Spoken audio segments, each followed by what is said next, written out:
вечернюю порой, когда в небе звезды зажигались,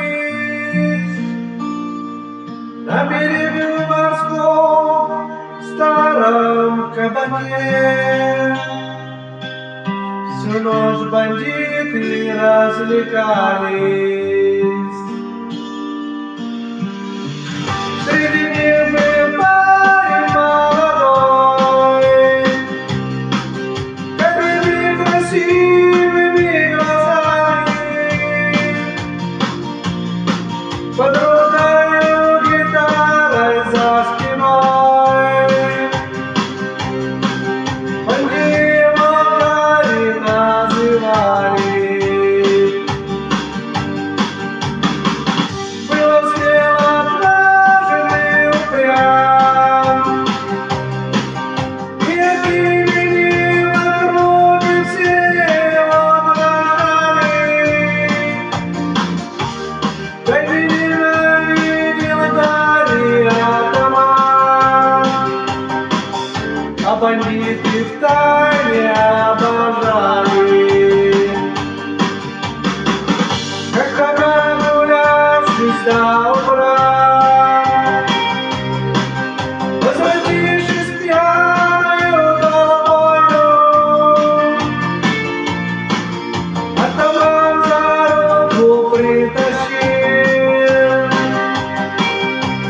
девушку с распущенной косою. Было ей на вид 17 лет, и в испуге вся дрожала,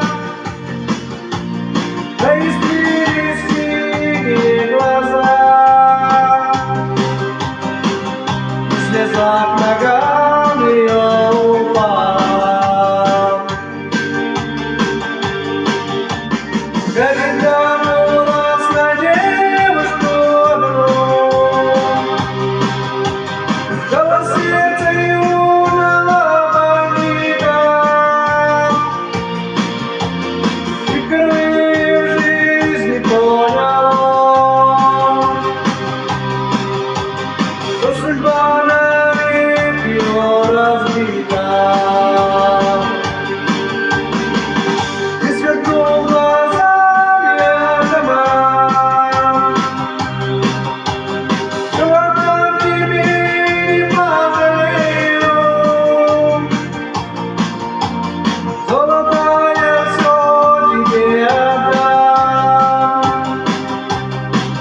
но за это станешь ты моею.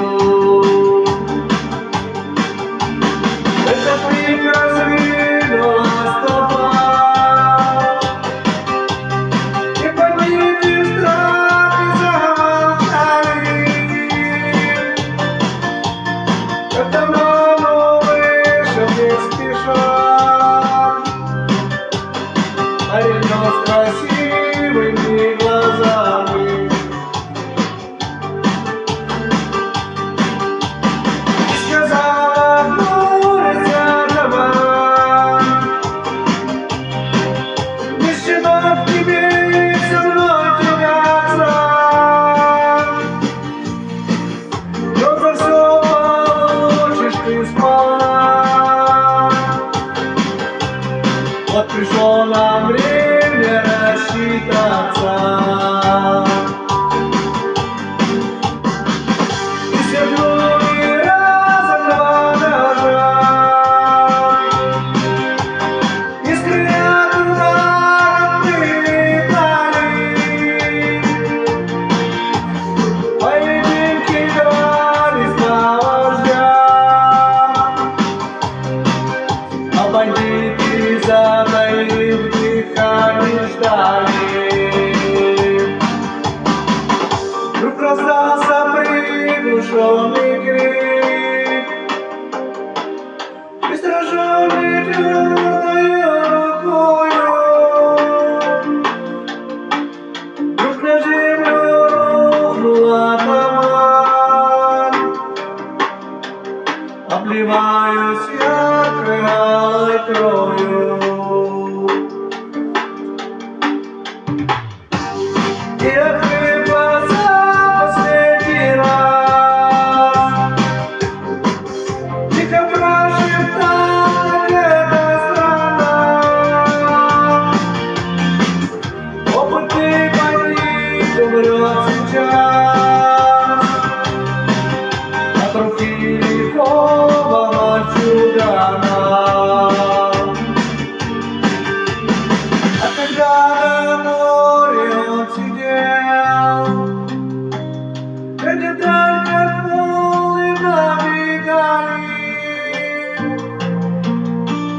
девушка с распущенной косой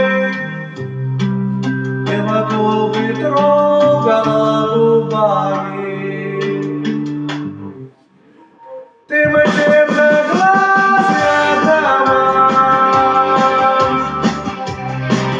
от тебя навеки я не строю. Больше жизни я люблю тебя, навсегда останусь я с тобою.